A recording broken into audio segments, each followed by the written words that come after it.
अब हम करने वाले हैं क्लास 9 का ये साइंस है, ठीक है, और ये रसायन विज्ञान से है। ओके ना। ये चैप्टर नंबर 1 है जिसका नाम है हमारे आसपास के पदार्थ यानी मैटर। तो आप यहाँ पे एक चीज़ देख पा रहे हैं, पदार्थ आखिर होता क्या है, ठीक है। तो आपको डिफिनेशन इसका बता देते हैं कि पदार्थ जो यानी वैसे यानी सभी चीज़ें, ठीक है, वैसी चीज़ें, ठीक है ना, जो कि क्या करता है, स्थान भी घेरता है और उसका स्थान भी गिरने के साथ साथ उसका कुछ ना कुछ वजन यानी कि कह सकते हैं द्रव्यमान होता है, ठीक है, द्रव्यमान होता है। तो ऐसे चीज़ों को हम लोग क्या कहते हैं, पदार्थ कहते हैं, ठीक है।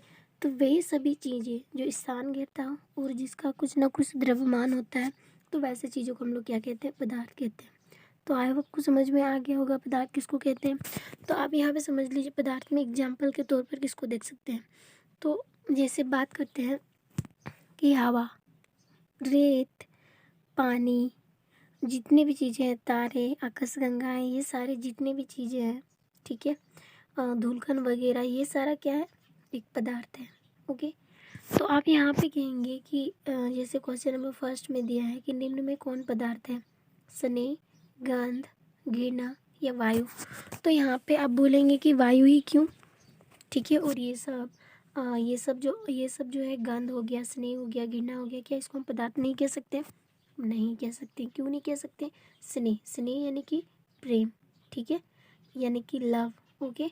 तो आप समझ लीजिए यहाँ पर क्या आप इसको माप सकते हैं, तोल सकते हैं, या फिर हम कह सकते हैं बता सकते हैं कि ये कितना है, इसका भार मतलब कि इसका द्रव्यमान होता है, नहीं होता है। तो हम कह सकते हैं प्रेम जो है यानी लव जो है, ये ना तो स्थान घेरता है और ना इसका कुछ द्रव्यमान होता है, तो इसी वजह से इसको हम पदार्थ नहीं कह सकते। आगे है गंध यानी सुगंध, स्मेल। क्या आप सुगंध को ये सुगंध जो है ये स्थान घेरता है या फिर इसका द्रव्यमान होता है, नहीं होता है, तो ये भी हमारा पदार्थ नहीं है। नेक्स्ट है घृणा, यानी आप किसी से इतना घृण करते हैं, तो क्या उसका कुछ द्रव्यमान होता है या स्थान घेरता है, जी नहीं। तो इसका मतलब ये तीनों तो होगा नहीं, तो बचा कौन, वायु। वायु को हम क्या कहते हैं, पदार्थ कहते हैं। कैसे, मान के चले आप साइकिल चला रहे हो, ओके। तो आपने कभी आपका अगर मान के चलिए आपका ये जो साइकिल का जो टायर है उसमें हवा लीक हो गया, यानी कि टायर लीक हो गया और वो उसमें से हवा सारा निकल गया। तो अगर आपको चलाना ही है तो आप उसमें क्या भरेंगे, हवा। तो उसमें ट्यूब जो था वो कुछ जब हवा निकल चुका था तो कुछ पतला हो गया था। अगर आप उसमें हवा भरेंगे तो क्या हुआ, वो ट्यूब क्या होने लगेगा, फूलने लगेगा, जिस वजह से आप आराम से चल सकते हो। तो आपने उस ट्यूब में क्या भरा होगा, हवा। इसीलिए तो वो आकार बदल के यानी कि स्थान घेर लिया, ठीक है, और उसका कुछ ना कुछ वजन आ गया, यानी बहुत सारे हवा जो इकट्ठा होके यानी ऑक्सीजन इकट्ठा होके, ठीक है, कुछ ना कुछ उसका वजन हुआ यानी द्रव्यमान हुआ। तो इसी वजह से भी हम लोग हवा को क्या कहते हैं, पदार्थ कहते हैं। ओके। और नेक्स्ट क्वेश्चन है हमारा, फिर से हमें 2 नंबर में वही पूछा है कि निम्न में पदार्थ कौन है। गंध, सुगंध को तो नहीं लेंगे, ठंडा भी नहीं लेंगे, और प्रेम तो यानी लव तो नहीं ले सकते। तो आंसर हो जाएगा ठंडा, पे। क्यों, क्योंकि आपने कोल्ड ड्रिंक कभी पी होंगे, ठीक है, कोल्ड ड्रिंक, ठीक है, एंड आपका ठंडा वगैरह जो होता है, तो क्या वो स्थान घेरता है, कोस घेरता है। तो इसका मतलब यही हमारा आंसर होगा, ठीक है। और नेक्स्ट क्वेश्चन हमारा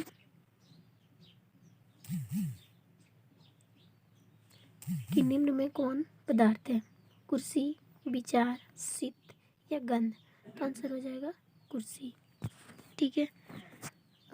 कुर्सी हो जाएगा आंसर, क्योंकि ये स्थान भी गिरता है और इसका कुछ ना कुछ वजन भी होता है। इसका नेक्स्ट है, निम्न में कौन पदार्थ नहीं है, हवा, जल, भोजन या स्नेह। तो यहाँ पे देखिए हवा यानी वायु, ये भी पदार्थ है। जल ये भी स्थान गिरता है, इसका द्रव्यमान होता है। भोजन भी स्थान गिरता है, लेकिन स्नेह यानी कि लव ये नहीं गिरता। तो इसमें से हमें पूछा है कि जो पदार्थ नहीं है उसको चुनना है और वो है स्नेह, ठीक है।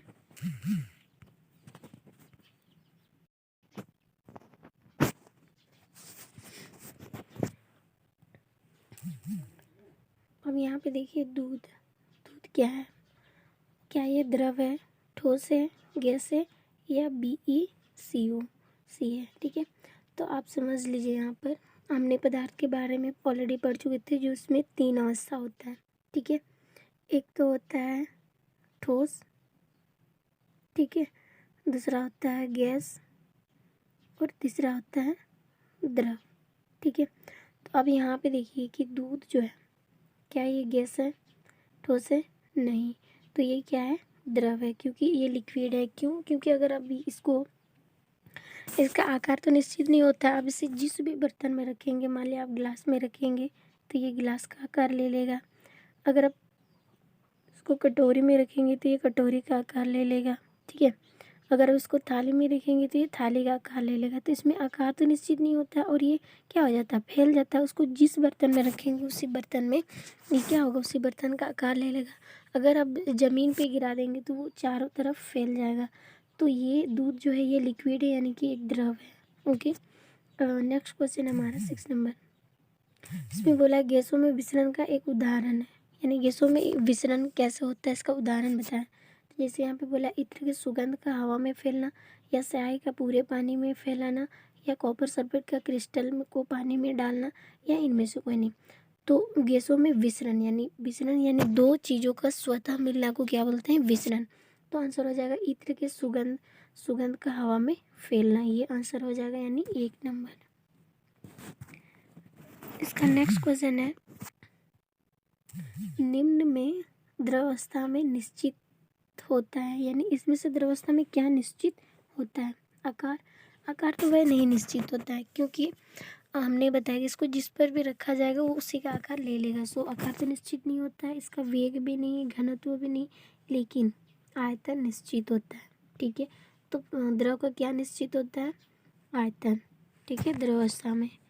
और नेक्स्ट क्वेश्चन है निम्न में द्रव में कौन अनिश्चित होता है, अनिश्चित क्या होता है, ठीक है। तो यहाँ पे बोला घनत्व, आकार, आयतन या द्रव्यमान। तो आंसर हो जाएगा आकार, अनिश्चित आकार होता है, ठीक है। इसका नेक्स्ट नंबर क्वेश्चन यानी क्वेश्चन नंबर 9, किस अवस्था में अणुओं की ऊर्जा अधिकतम होती है, ठीक है। तो देखिए अणुओं की ऊर्जा सबसे ज़्यादा गैसीय अवस्था में होता है, ठोस में बहुत कम, पानी में मध्यम में होता है, लेकिन गैस में बहुत ही ज़्यादा होता है। ओके, तो आंसर हो जाएगा हमारा 3 नंबर यानी गैस। नेक्स्ट क्वेश्चन है किस अवस्था में अणुओं की ऊर्जा सबसे कम होती है।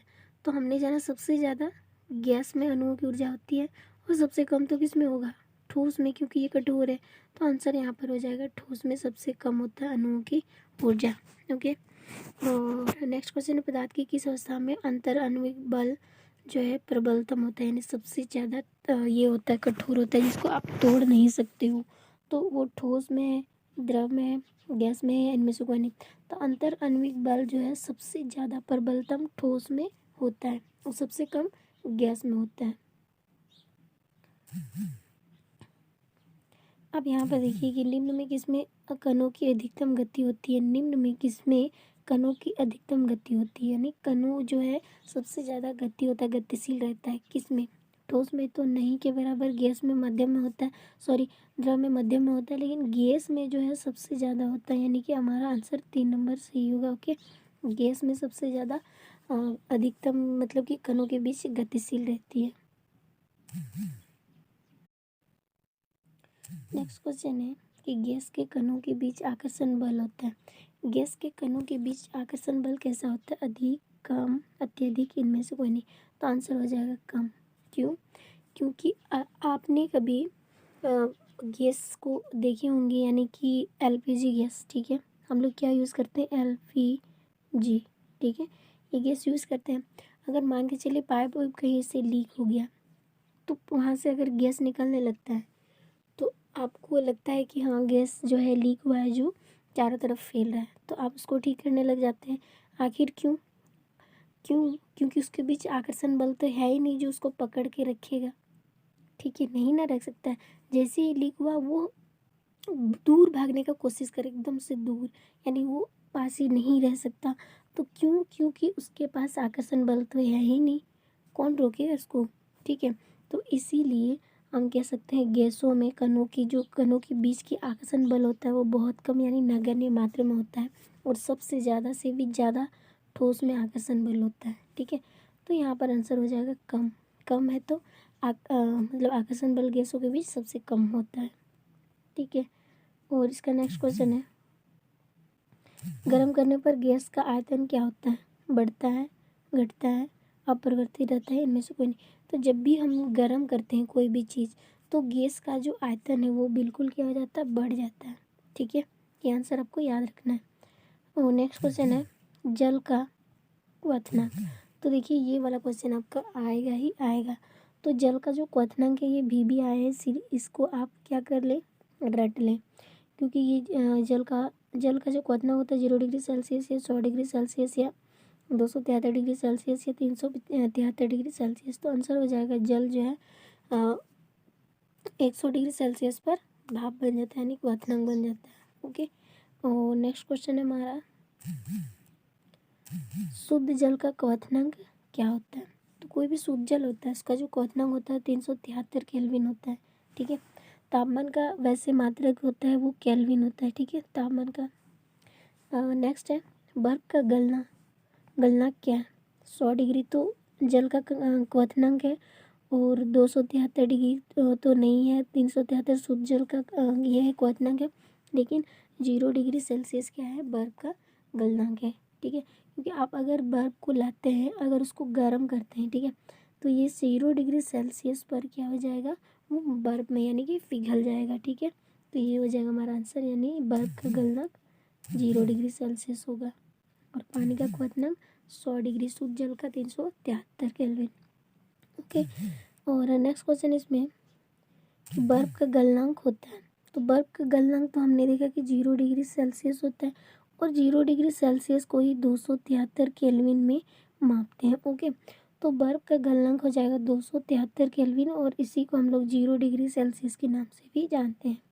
ओके, तो नेक्स्ट क्वेश्चन है हमारा, बर्फ का एक टुकड़ा जल की सतह पर तैरता है, क्यों? आपने देखा होगा जब मतलब बरसात होती है, ठीक है, उस टाइम ओले ओले गिरता है, तो आपने देखा होगा कि वो जो बर्फ़ वाला पानी है वो पानी में क्या होता है? तैरता है।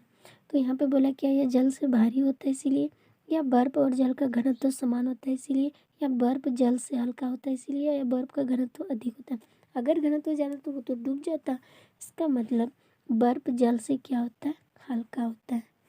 बर्फ का घनत्व तो है, लेकिन जल से क्या होता है? इसका हल्का होता है, इसी वजह से ये क्या होता है? पानी में तैरने लगता है, यानी 3 नंबर आंसर सही होगा। नेक्स्ट क्वेश्चन है कि 200 केल्विन तापक्रम जो है ये कितना डिग्री के बराबर होता है, यानी कितने ये होता है डिग्री सेल्सियस होता है। ओके, तो हम जानते हैं, ठीक है, क्या जानते हैं? अगर 273, ठीक है, केल्विन में से हम कितना को 200 को अगर हम माइनस करेंगे 273 केल्विन में, ठीक है, तो आंसर जो आएगा वो -73 केल्विन आ जाएगा। मतलब कि हमारा आंसर हो जाएगा -73 degree Celsius. Okay, next question है कि 300 केल्विन तापक्रम को अगर डिग्री सेल्सियस में बदलेंगे तो क्या कर सकते हैं? तो हम जानते हैं यहाँ पर क्या कि अगर हमें 300 में से किसको घटाना है,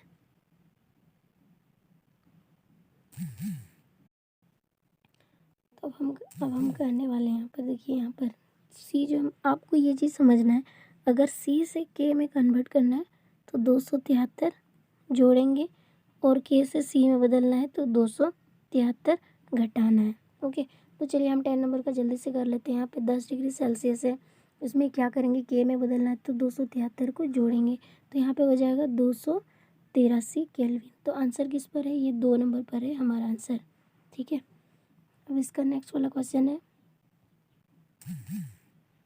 नेक्स्ट क्वेश्चन है 25 डिग्री सेल्सियस को क्या किया जाए? तो 25 डिग्री सेल्सियस यानी सी से के में बदलना है तो 273 ऐड करनी होगी। ठीक है, 273, तो यहाँ पे 5 और 3 कितना हो जाएगा? 8, 2 और 7 हो जाएगा 9, और इधर 2 हो जाएगा, यानी 298 केल्विन, और ये ऑप्शन नंबर 3 पर है। ओके, इसका 25 नंबर क्वेश्चन है कि 373 को केल्विन में बदलना है, तो हम क्या करेंगे? 273 को जोड़ देंगे। ओके, 373 प्लस 273, तो तीन तीन कितना हो जाएगा 6, 7 7 14 का 4 और ये 5 और एक 6 यानी 646 आंसर होगा, यानी 646 केल्विन होगा।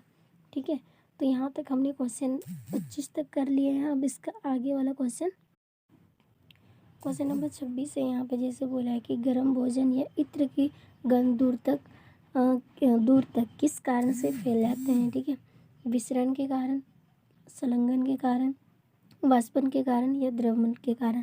तो आंसर हो जाएगा विसरण के कारण। जब दो चीज़ें, दो भिन्न भिन्न पदार्थ स्वतः मिल जाता है तो उसको विसरण बोलते हैं। और जब गर्मा गर्म कोई भी चीज़ें होती हैं, कोई भी चीज़ें बनाई जाती है, दूर बैठे से ही हमें पता चल जाता है कि घर में कुछ बन रही है, तो इसका मेन रीजन होगा विसरण। ओके, नेक्स्ट क्वेश्चन है 0 डिग्री सेल्सियस पर जल की भौतिक अवस्था क्या होती है। तो 0 डिग्री सेल्सियस पर जल की जो अवस्था होती है, एक तो होता है ठोस और एक होता है द्रव। तो हम कह सकते हैं कि बर्फ जो है 0 डिग्री सेल्सियस पर गल जाता है और बर्फ को हम लोग ठोस अवस्था में मतलब रखते हैं। तो ठीक है, तो 0 डिग्री सेल्सियस जो ये ठोस अवस्था में होगी।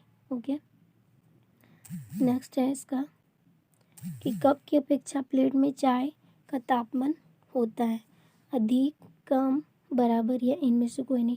सो आपको बता रहे हैं कि अब अगर आप कप में चाय पी रहे हैं, ठीक है, तो उसमें जो है वहाँ का क्षेत्र थोड़ा कम होता है, समेटा हुआ रहता है। अगर उसी चाय को कप से बाहर निकाल कर यानी प्लेट में अगर रखेंगे तो इसमें सतह की क्षेत्रफल ज़्यादा होती है। ज़्यादा होने की वजह से चाय जो है चारों तरफ फैल जाता है और वो जल्दी से ठंडा हो जाता है। और ठंडा होने की वजह से आप गर्म चाय को कप की अपेक्षा प्लेट से जल्दी पी लेते हैं। यानी क्या मतलब हुआ कि अपेक्षा चाय का तापमान क्या होता है, चाय जो है वो कप की अपेक्षा प्लेट में कम होता है तापमान। इसी वजह से हम लोग क्या करते हैं, चाय पीते हैं। यानी कि यहाँ पे वही बोला है कि अधिक होता है या कम होता है या बराबर होता है या इनमें से कोई नहीं। तो आंसर हो जाएगा कम होता है, जिस वजह से हम लोग प्लेट से जल्दी चाय या दूध पी लेते हैं, उसमें तापमान कम होने की वजह से। ओके, नेक्स्ट है 250 डिग्री सेल्सियस पर जल की भौतिक अवस्था क्या होती है। तो हम लोग जानते हैं कि जल का जो क्वथनांक होता है वो 0 डिग्री सेल्सियस होता है। ठीक है, अगर 100 डिग्री से अगर बढ़ गया, यानी 100 डिग्री सेल्सियस से अगर ज़्यादा बढ़ गया तो वो पानी गर्म होते होते क्या बन जाएगा, भाप बनकर उड़ जाएगा। तो उसी को हम लोग बोलते हैं गैसीय अवस्था में। यानी 250 डिग्री सेल्सियस जल की अवस्था क्या हो जाएगी, भौतिक अवस्था क्या हो जाएगी, गैस में बदल जाएगा। ओके, और नेक्स्ट क्वेश्चन है हमारा, गैस का द्रव में परिवर्तन क्या कहलाता है। तो गैस का अगर द्रव में बदल जाता है तो उसको हम लोग क्या कहते हैं, संघनन। संघनन यानी ये आंसर होगा। क्यों, क्योंकि आपने देखा होगा कि जब कि बहुत ज़्यादा गर्मी होता है तो मान के चले आप समुद्र के किनारे बैठे हैं तो आप देखेंगे कि बहुत ज़्यादा भाप जो है ये ऊपर उड़ते जा रहा है, जो गैस की अवस्था में निकल रहा है। ठीक है, जब ये ऊपर उड़ता है यानी वायुमंडल में पहुंच जाता है तो वहाँ पे ना इतना ज़्यादा ठंडा है कि वो गैस को इकट्ठा कर लेता है और बादल का रूप धारण कर लेता है, जिससे बरसात होती है। सो ये गैस जो है जब द्रव अवस्था में बदलता है तो उसका मुख्य रीज़न होगा संघनन, यानी संघनित हो जाता है और बादल का रूप ले लेता है। ठीक है, तो आंसर हो जाएगा हमारा संघनित। ठीक है, नेक्स्ट है ठोस से गैस में परिवर्तन क्या कहलाता है। यानी अगर ठोस से, ये मान लिया ठोस है, ठोस से सीधा किस में बदला, गैस में, यानी द्रव में ना बदल कर सीधा गैस में बदला तो उसको हम लोग क्या कहते हैं। ठीक है, तो यहाँ पे बोला है संघनन, जामना, वाष्पन या ऊर्ध्वर पतन। तो आंसर हो जाएगा ऊर्ध्वर पतन। क्यों, क्योंकि यहाँ पे संघनन का मतलब हुआ गैस से सीधा द्रव में बदला। ठीक है, और जामना का मतलब जैसे द्रव से ठोस में बदलना, और वाष्पन का मतलब द्रव से गैस में बदलना। लेकिन यहाँ पे बोला है कि ठोस से सीधी गैस में बदल गया तो इसको हम लोग क्या कहते हैं। तो यहाँ पर समझ लीजिए, आपने कपूर को देखा होगा, ठीक है, जो हम लोग कपड़े में, नया कपड़े में रख देते हैं ताकि उससे कीट या फिर छोटे छोटे कीड़े उसको ना खाए ना कटे, हम लोग कपूर रखते हैं। तो आपने कभी ध्यान दिया है कि कपूर जो है थोड़े दिन पहले रखा तो कुछ ठीक ठाक था, फिर हमने देखा खोल के तो उसमें क्या हो गया, कपूर जो है धीरे धीरे छोटा होते गया, छोटा होते गया, एक टाइम ऐसा आ गया कि कपूर ही ख़त्म हो गया। तो क्या वो जादू से गायब हो गया? जी नहीं, क्योंकि उसमें क्या हुआ, ऊर्ध्वर पतन हो गया।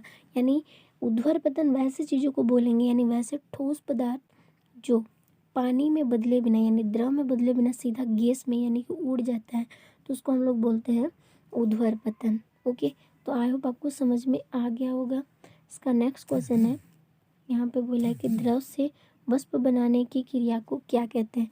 जब द्रव से यानी कि मान लिया कोई चीज़ या आप पानी को गर्म कर रहे हो, ठीक है, गर्म कर रहे हो तो आप यहाँ से गर्म करते जा रहे हैं, गैस में स्टोव में चढ़ाए हैं, तो आपने कभी मतलब उसको बंद ही नहीं किया, अब पानी से क्या कुछ इस तरह से निकलने लगता है, ठीक है। तो ये ही निकला हुआ भाग को ही हम लोग क्या कहते हैं, वाष्पन, यानी धुआं के रूप में जो निकल जाता है उसी को हम लोग कहते हैं वाष्पन। तो द्रव से वाष्प बनाने की प्रक्रिया को क्या कहते हैं, वाष्पन। ओके, इसका नेक्स्ट क्वेश्चन है, 25 डिग्री सेल्सियस पर जल की भौतिक अवस्था क्या होती है। तो जल की भौतिक अवस्था ठोस होता है या द्रव होता है या गैसीय होता है या विलयन होता है। सो हम कह सकते हैं द्रव ही रहेगा। क्यों? क्योंकि जल का जो क्वथनांक होता है वो 100 डिग्री सेल्सियस होता है, तब ये क्या होगा, 100 डिग्री सेल्सियस तक आएगा, उसके बाद ये भाप बनने शुरू हो जाएगा। तो यहाँ पर 25 डिग्री सेल्सियस यानी कम ही गर्म हुआ है, तो वो पानी का पानी ही रह जाएगा। ओके, द्रव ही रहेगा। और इसका नेक्स्ट क्वेश्चन है, 100 डिग्री सेल्सियस पर जल की भौतिक अवस्था क्या होती है। तो जैसे ही 100 डिग्री आता है तो जल से वाष्प निकलने लगता है, इसीलिए इसको हम लोग बोलते हैं 100 डिग्री सेल्सियस पर पानी जो है वो वाष्प अवस्था में आता है, यानी बिल्कुल 3 नंबर आंसर सही होगा। नेक्स्ट है, शुष्क बर्फ का रासायनिक सूत्र क्या होता है। तो ठोस कार्बन डाइऑक्साइड उसको बोलते हैं, तो ये फार्मूला हो जाएगा CO2, ठीक है, यानी इसको हम लोग बोलते हैं ठोस कार्बन डाइऑक्साइड, ठीक है, शुष्क बर्फ का ये सूत्र, ठीक है, ऑक्साइड, शुष्क कार्बन डाइऑक्साइड होगा। नेक्स्ट क्वेश्चन है, जब वाष्प संघनित होता है, यानी जब धुआं संघनित होकर बादल का निर्माण होता है, ठीक है, तो उसमें क्या होता है, क्या ऊष्मा अवशोषित कर लेता है, हीट को अवशोषित कर लेता है, या ऊष्मा को उत्सर्जित यानी निर्माण करती है, या उसका ताप बढ़ जाता है, यानी उसका तापमान बढ़ जाता है, उसका ताप घट जाता है। तो आप समझ लीजिए, जब ये भाप बनकर नीचे से कुछ गर्म जो जाता है, कोई भी धुआं वगैरह जाता है, तो ऊपर में वायुमंडल में क्या होता है, ठंडा होता है, तो वहाँ से तापमान कहाँ से बढ़ेगा, ठीक है।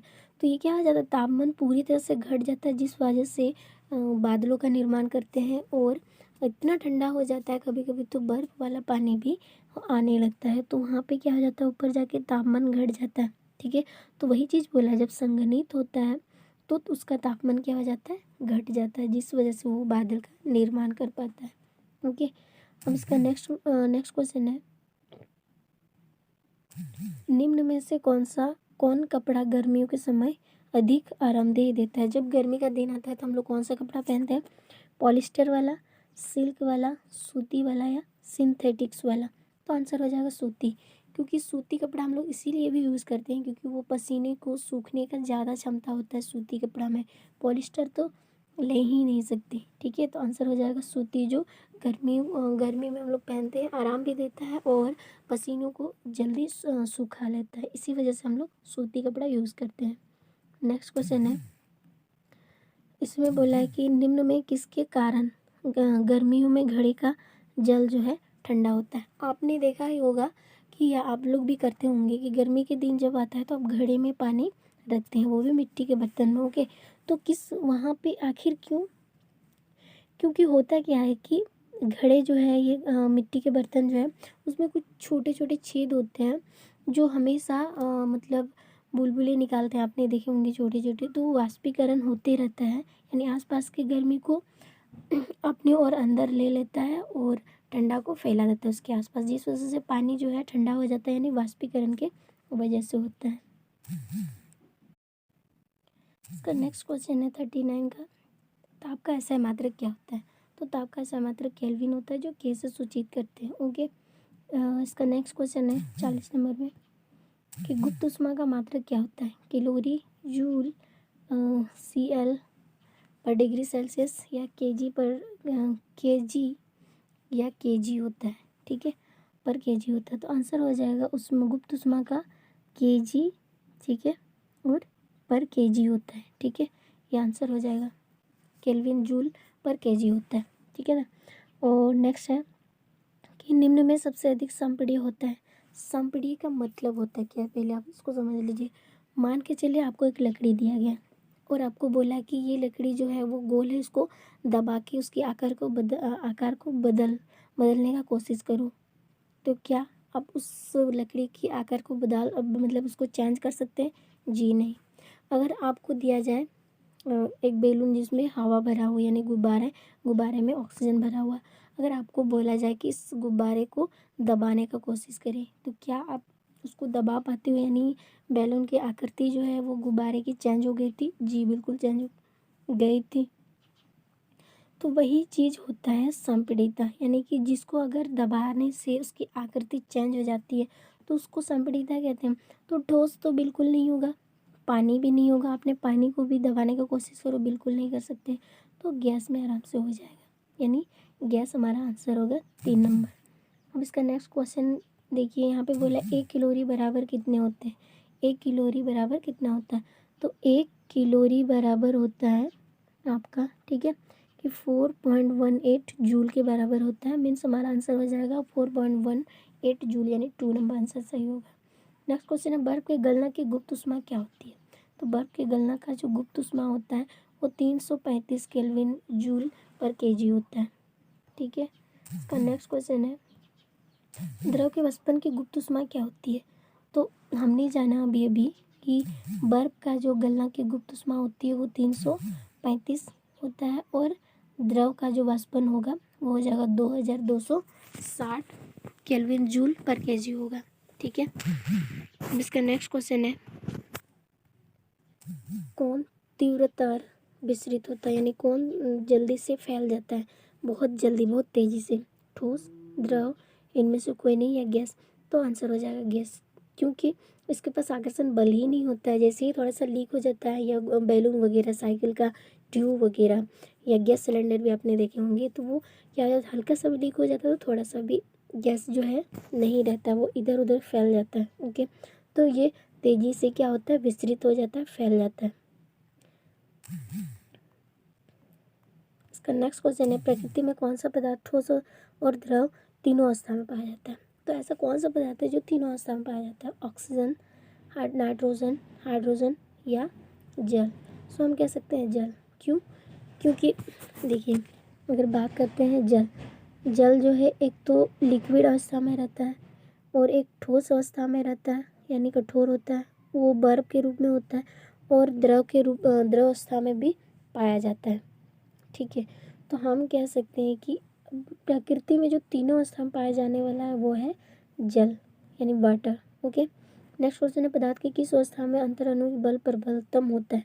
अंतर आणविक बल यानी कि जिसको पकड़ के रखता है सबसे तेजी, किस में होता है? ठोस में। गैस में तो नहीं होता है, पानी में, मीडियम में होता है, ठीक है। और नेक्स्ट क्वेश्चन है, निम्न में सबसे कम घनत्व किसका होता है? पानी का, लोहा का, दही शहद का, या रुई का? तो आंसर हो जाएगा रुई का सबसे कम घनत्व होता है, सबसे कम। ओके, और नेक्स्ट क्वेश्चन है,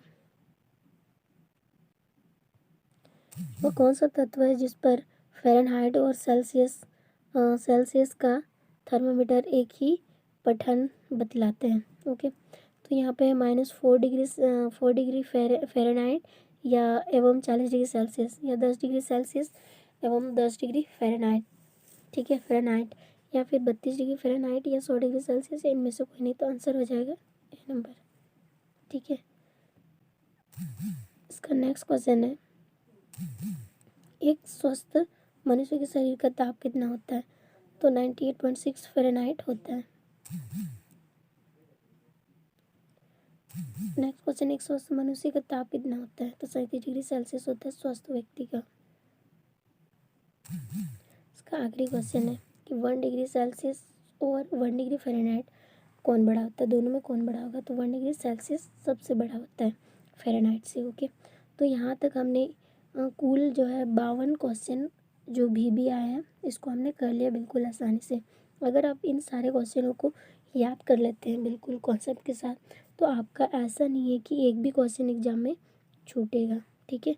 तो आपने कर लिया, तो हमने इतना क्वेश्चन कर लिया, तो आपसे एक ही रिक्वेस्ट है कि प्लीज़ आप वीडियो को लाइक, शेयर और ज़्यादा से ज़्यादा दोस्तों को जोड़ें। ठीक है।